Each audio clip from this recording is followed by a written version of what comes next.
his base. Actually, the game's getting started here. So the music is played.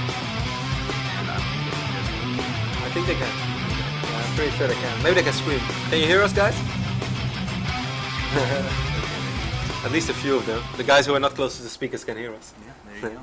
And here we are into the game. As I'm getting queued up, but in the top right-hand location, if you want this player to win, give a cheer for White Raw. And of course, his opponent in the bottom left-hand location, can he come back from this 1-0 deficit and advance to the round of 4? It is EG.iNcontroL.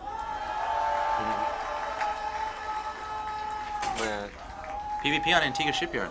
Hosting a tournament on a college campus has to be the best idea of all time. Yeah, man. Parking's kind of a headache, but it is what it is.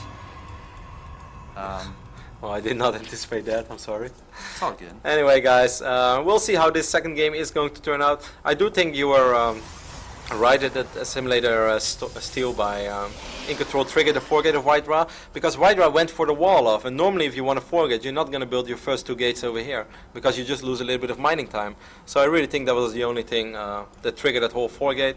Still surprised White Raw went for it. There are different ways to deal with it, but hey, it worked out so well. So yeah, I mean, that was definitely an interesting game. It's definitely not one of those standard PvPs. It doesn't say much. I don't think it says much about the overall skill level of the players. When you lose to a straight up 4-gate like that, it comes down to like a couple seconds sometimes, or one decision, right? So if he had another sentry out a little bit sooner, would he have been fine? If his gas hadn't been stolen, would he have been fine? Yeah. Or if he hadn't stolen his opponent's gas. There's just a lot of stuff to consider in PvP, and I'm definitely excited for this game as I keep an eye out for any crazy early shenanigans. Doesn't look like anything just yet.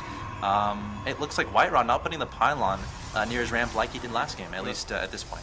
Yeah, once more, White Raw is the one who scouts quite a bit later than EG.iNcontroL. He's going to wipe in his cybernetics course. So far, everything is standard. I'm curious to see if EG.iNcontroL is going to steal the simulator once more. But what I question about EG.iNcontrol's build order, in my opinion, if whatever build you use in PvP, there's one basic rule, and it has to be 4-gate proof. There's just no sense in playing a build order in PvP that's not 4-gate proof. I agree. As we all know, these pro players, they love to cut some matches in tournament. You have to cut some corners to get that advantage. Because if you play too safe and your opponent takes some risk, you're going to fall behind as well. But still, if you have a build, it has to be 4-gate proof. There's just no way around it. I agree. Ooh. For a second I thought it was once more EG.iNcontroL stealing the simulator, but this time it's just White Raw taking his second guess. Yeah, both these players getting their second gases up relatively soon here. White Raw not wanting to lose that gas again like he did last game. Of course, it gets a little bit questionable when you try to... Oh!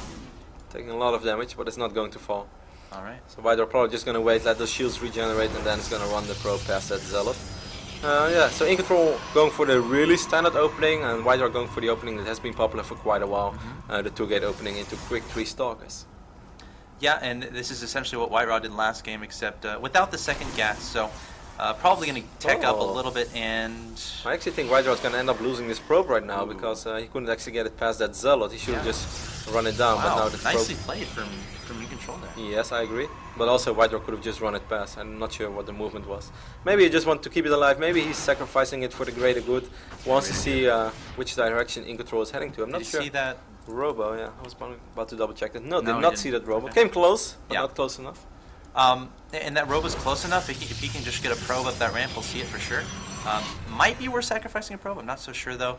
But in the meantime, White Raw back home, adding on a robotics facility of his own. So already a deviation from last game, not going for the early gateway pressure. Both these players just taking up a little bit. Loving the build, the base design from White Raw so far, having all these pylons powering these gates and the robotics facility. Yeah. So the White Raw pylons. Yes, I was about to say. Unlike the Axeltoss pylon. Double observer opening, unless it's a misclick by EG.iNcontroL. That's quite brave. Double Robo? Wait, what? No, double observer. Oh, there's a double Robo. No, that would be kind of scary. You can't support that on one base. Actually, you can, man. Super immortal push. Oh god. 1-gate double Robo. I'm sure that works out. Breaking the metagame here. The Lone Star Clash. White Raw's going to try to get a sneak peek. He has to be careful. We do have a sentry there. I do not think you want to go up that ramp, White Raw. Wants to bait a force field. Yep. Nicely done. Succeed in doing so. And the Sentry's not quite enough energy to add on another force field there. Immortal coming out for InControl, following that Observer. I'm really surprised by this double Observer opening from InControl. This is such a minor thing, and people at home perhaps think like, well, a big deal, double Observer. But in PvP, it is actually a really big deal. Yeah. So I really wonder what the thought process is behind this double Observer. Maybe he's paranoid, maybe he's wondering about DTs, but as we can see in White main base, he doesn't have to worry about it at all. Ooh, first Observer might just... they're gonna actually see each other. With those sentries, he should be able to take out White not paying attention. No, well, he's turning around. He's trying to find that Observer. I don't think he will be successful unless he has the eyes of a hawk. But White probably does. We saw him shooting those targets on the gun range. He does have the eyes of a hawk. So. Yes, White does. White has been killing a lot in his life. Man. Yeah, man. Not sure what, but... You see that movie, that trailer for Special Tactics? It's so sick. Oh, Stalker being lost in the middle of the map by White. Yep. That's not good. White is still going to try to take out this Observer. It's going to be close, but he won't take it. Robotics base on the way for InControl, and I'm pretty sure it's for... this. I think he's going for the Warp Prism speed upgrade. That's really? Yeah, that's what I think that InControl is going to. Because it's perfect right now. He's playing against a robotics player himself, and it's really, really hard to deal with a Warp Prism with speed, just because you do not have the amount of gas to produce a lot of Stalkers. Wow. Good call there. Warp Prism speed on the way as well as a Warp Prism. I know my PvP, man. You better be ready for that show match. Oh god, I'm scared. But yeah, White Raw's on 2 bases here, and that's my main concern. This Nexus from InControl, should it ever come out, it will be late, and it looks like it's not going to. He's adding on 2 additional gateways, which definitely implies heavy 1-base aggression, so he's going to try to kill White Raw here. Yeah, then I kind of wonder why he's getting the speed upgrade. You can be very annoying with that for a long time, and he could really equal things out. Even if his expand is much later, he can still come back from that, because there's just no way White Raw's ever going to snipe a 200 HP Warp Prism. It's just not going to happen. So I kind of wonder why he's getting the speed upgrade if he wants to go all in with 4 gates anyway. Yeah, and there's no real ability to crush any force fields in its composition from InControl. No massive units. As a probe is getting some scouting done inside the White main Raw's base. moving out. Couple of units from InControl way out of position. Has to be careful right there. Wow, nice force field by White Raw. Picked off 1 Stalker and then picked off 1 more Stalker. Meanwhile, White Raw is harassing in the main base of InControl as well. This is going to be very... No, InControl wiped in 3 units already. Here we do have those 2 Immortals already hammering probe line. Wow. InControl doing a lot of damage here. White Raw a little bit out of position, moving some of his army into the main base. Into his own main base, I should say, and InControl, the beauty of this, can just back out. Oh, White Raw's losing a lot of Stalkers. This is not enough, White Raw. You're gonna need more than just 3 Stalkers. Wow. Really beautiful play so far by InControl, dealing a ton of damage. Actually gonna wipe in 4 Zealots. Oh, it's dangerous, but gonna drop the 2 Immortals as well. And does White Raw have enough up here? Yes, he does. 2 Immortals, and InControl gonna back out at the same time, pushing forward the front. That's not a good idea. Back up, trapping one of those Stalkers. I really think InControl is overcommitting. If he would have just been with these 2 Warp Prism, with this Warp Prism and these 2 Immortals, he would have been more than fine. He already killed quite a few pros, 11 right now, so he's doing a really good job, don't get me wrong. But I think he didn't have to lose the units that he did. Yeah, and he's still pouring on the aggression here, but White Raw looks like he's just too strong to have this effect, and this is a crazy battle going on. The Zealot's trying to get at it. This is the silliest fight of all time. Oh, InControl has to be careful with that 1 Immortal, but he does pick it up. Beautiful pickup right there by InControl. And he's just going to get out of there. But again, I'm concerned. White Raw's on 2 bases, InControl still only on 1. InControl has enough money to throw down another one, but not electing to. A Warp Prism on the field for White Raw as well. And he might try to do some special tactics with that. We'll have to keep an eye on that. But 2 Warp Prisms on the field, and that could create some crazy scenarios. I don't know if you've seen many Warp Prism versus Warp Prism battles. Well, they don't fight each other, but I've seen them in the same game, yes. Yeah. 3 Zealots being wiped in for White Raw right now. That is over here on the left side of the map where the Warp Prism is. Just now InControl is dropping his Nexus. I really think he could have done this before, and he would have been more than fine with this single Warp Prism and those 2 Immortals, because White Raw would just never be able to kill it. Yeah. And some more aggression going on both sides of the map here. Warp Prism picking up those Immortals on the right-hand side. At the same time, on the left-hand side of the map, in InControl's base, a bunch of Zealots being warped in. Stalkers here from InControl trying to deal with that. 4 Zealots trying to target down that 1 Stalker. 2 more Zealots being warped in by InControl, but these are a lot. It's 6 Zealots, Rotterdam, and InControl needs to bring back some of his army here. Yep, he will be able to take out a couple of these Zealots, but it's not going to be enough. Just now, White Raw warping in more and more units. InControl is going to retreat with the majority of his force, which was in the middle of the map, but not before taking really a lot of damage over here. Oh my god, the pros trying to turn around and attack these Zealots. That's not... Don't try to play Warp Prisms against White Raw, man. Oh man. It's like, that's my trademark. Wow, look at the supply cap right now. Suddenly 39 supply only for InControl, 88 for White Raw. So many Zealots right now attacking this Nexus. Crazy harass by White Raw. Yeah, and targeting down the Nexus will in fact go down. That's so many Zealots in the main base. EG.iNcontroL still desperately trying to do some damage with the Immortals on his opponent's side of the map. But he's quite frankly out of money. He's out of units. He might be out of this game already. Yeah, he's going to lose this Nexus as well if he wants to come down the ramp with the remaining units that he has. He doesn't even have enough to deal with all these Zealots. GG, well played. Fantastic game by Whitera. Wow. Whitera advances in the semi-final. He does. He's going to play the winner of Robbie versus Stefano, which is our next quarterfinal. But I want to recap this game a little bit more. Don't you agree with me that like the additional units that EG.iNcontroL brought really didn't achieve all that much? He would have been more than just fine with that Warp Prism, with the speed upgrade, for the main reason that we exactly saw. There's not enough anti-air to take out that Warp Prism, and if you drop Immortals in the main base, it's really annoying to defend against it because your gateway units kind of enter one by one, and if Stalkers enter one by one against 2 Immortals, you're gonna lose them over and over again. Yeah, and you know, the thing about going for that Warp Prism play while not expanding, you have to do a lot of damage to make it pay for itself. Yeah. Especially when Whitera's taking an expansion of his own. Definitely true, but I also think you're guaranteed to do damage. It's inevitable that you are going to do damage because there's just not enough anti-air to deal with those Immortals. That's true. Anyways, I'm very curious to see what Whitera and maybe even EG.iNcontroL have to say about this, so we're gonna head over to Rachel. Right? Rachel? Yes. Rachel? Rachel, take it away. Rachel! Rachel, take it away. Okay, maybe not.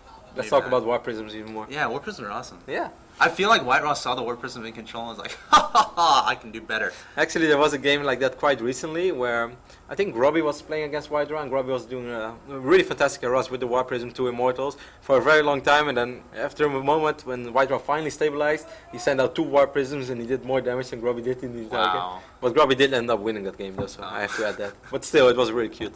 Whitera and his Warp Prism, man, he don't miss with it. Nothing's more fun. There was this one game, I forgot where it was, but two Warp Prisms on the field. I think it might have been like Hero against someone, where the Warp Prisms were chasing each other. One Warp Prism had Stalkers in it, one had Immortals in it. So like, the one with the Stalkers in it would try to drop him and hit the Warp Prism, but then the Warp Prism that had the Immortals in him would drop him and try to attack the Stalkers. Yeah. It was crazy. Yeah, it happens over and over again. It's so hard, man. It's ridiculous. Because the only anti-air Protoss has in that phase of the game is Stalkers without Blink. Yeah. And it's just so hard to get in a position to actually snipe the Warp Prism. Yeah. Anyway, I do think Rachel is ready right now, so let's try to head over to Rachel on the main stage one more time. Hey everybody. Actually, we're gonna, thank you so much, Jeff. Before we get to Whitera's interview, we're gonna have another raffle for a lucky member of our audience. This time we're giving away a keyboard from TT Esports and 1 hour of coaching with professional StarCraft player, Vile Hawk. Guys, you wanna come out with a raffle bucket and that awesome keyboard? Boop, boop.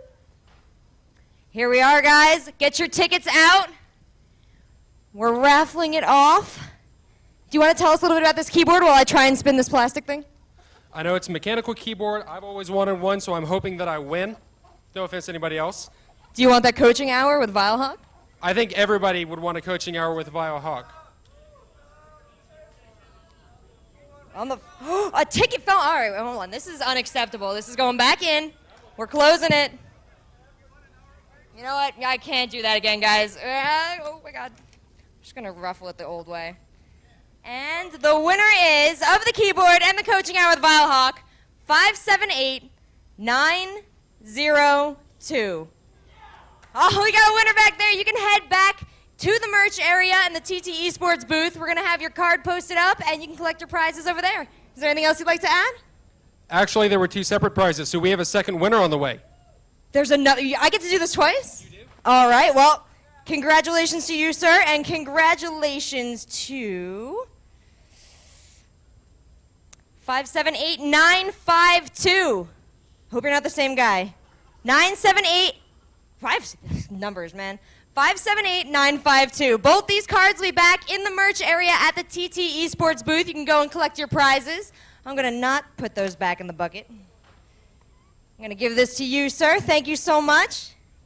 And I'm going to double check, make sure we have our questions ready for Whitera. Once again, we took questions from the Twitter. We'll see who we picked out this time. And all questions asked on the Twitter will be entered into a raffle to win a super awesome prize from all our sponsors. See, guys, you got my questions over here? Going back into the nether regions of the stage. They're getting them real quick. I don't know what to do to entertain you guys in the meantime. You're cute. That's real cute. Actually, you know what? I'm gonna say a touching goodbye to my darling boyfriend, who is not here to beat you up for that comment, who is hopping on a plane to Korea for 2 months, and he's gonna be out there working on a really cool project. I don't know how much I can say, but it doesn't matter because now I have the question, so I can shut up. White Raw, if you'd be so kind to join me once again on the stage.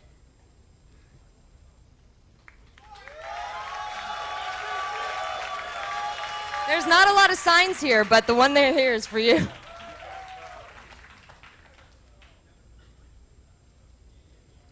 Oh, well, I'm so glad you held up that sign. White Raw's going to send you over a mouse pad. Keep that in the air. What a nice guy. Can you tell us a little bit about that mouse pad? Yeah, we know. Yeah? No? Okay, whatever. All right, our first question. Oh, it's backwards. That's why I can't read any of that. Nope. Here we are. SC2 Nova asks you, what has been your favorite thing about Texas during your visit? It's available a lot of gun here, and I enjoy it. Yeah. AK-47, M16, and it's very interesting. And of course, cap, cowboy cap. Yeah. Did you see that Special Tactics movie preview? Yeah, it's amazing. I don't know who is make it, but it's talented person. How did you feel about Naniwa being your nemesis? I don't know. I knew it's sometimes very sad when he lost, but he a normal person, I think. Oh yeah, I love Naniwa. I'm a huge Naniwa fan. All right, our next question comes from Hey, it's Charlie. Oh, hey, hi, Charlie. Sorry, Charlie. Who do you think will be the toughest opponent for you in the Lone Star Clash? All here are very good players, and always my experience say me never no need to relax when you play in such huge event. Compliments to all your competitors. Our last question comes from Gregory's Z1. Did the Texas audience give you confidence in playing your matches or make you more stressed out about your games? I think give me more confidence. Yeah, that is why my players. Thank you so much, Alexi. Congratulations for moving on. Thank you, guys. We're going to go to commercial. We'll be right back.